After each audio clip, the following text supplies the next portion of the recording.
সম্পূর্ণ কবিতা কোলাজটি আমরা বলি ছন্দে টানে সহজ পাঠ আমার প্রাণে। এই কবিতা কোলাজটির নাম ছন্দে টানে সহজ পাঠ আমার প্রাণে। যেসব কবির কবিতার মালা দিয়ে এই কোলাজটি সংকলিত হয়েছে তারা হলেন কবি কাজল কুমার চ্যাটার্জি, কবি দেবব্রত দত্ত এবং কবি অনির্বাণ ঘোষ। তার সঙ্গে আমাদের সবার মাথার উপরে যিনি আছেন, আমাদের সবার প্রিয়, আমাদের গুরুদেব বিশ্বকবি রবীন্দ্রনাথ ঠাকুর। শুরু করছি আমাদের আজকের নিবেদন ছন্দে টানে সহজ পাঠ আমার প্রাণে।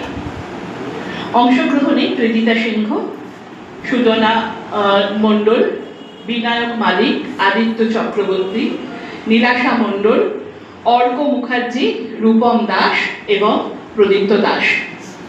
সংকলন এবং গ্রন্থনায় আমি পম্পা বসু।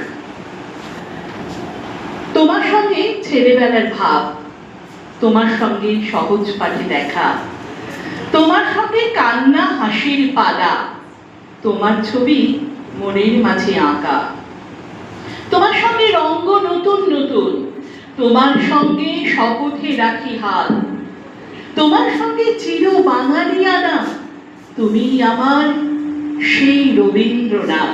শুরু করছি আমাদের কবিতা কোলাজ ছন্দে টানে সহজ পাঠ আমার প্রাণে। তখন আমি ছোট্ট শিশু, ছোট্ট মনে স্বপ্ন আঁকি, অনেক রকম ভাবনা নিয়ে ইতুল বিতুল ভাবতে থাকি। সহজ পাঠের অবাক ভুবন যেদিন চোখে পড়ল হঠাৎ, সেদিন থেকেই আমার সঙ্গে ভাব জমালো রবীন্দ্রনাথ। তাই বুঝি রবি ঠাকুর আজও আমার বাতাসে নিঃশ্বাসে, রবি ঠাকুর আজও দেখি স্বপ্ন নিয়ে আসে, রবি ঠাকুর আজও বাজে ছন্দ থেকে শুনে, রবি ঠাকুর আজও আছে নিকট এবং দূরে। নামটা কঠিনী হাঁসগুলি ভেসে ভেসে করে কোলাহল, পাকে চেয়ে থাকে বক, চিল উড়ে চলে, মাছরাঙা ঝুপ করে পরে এসে জলে।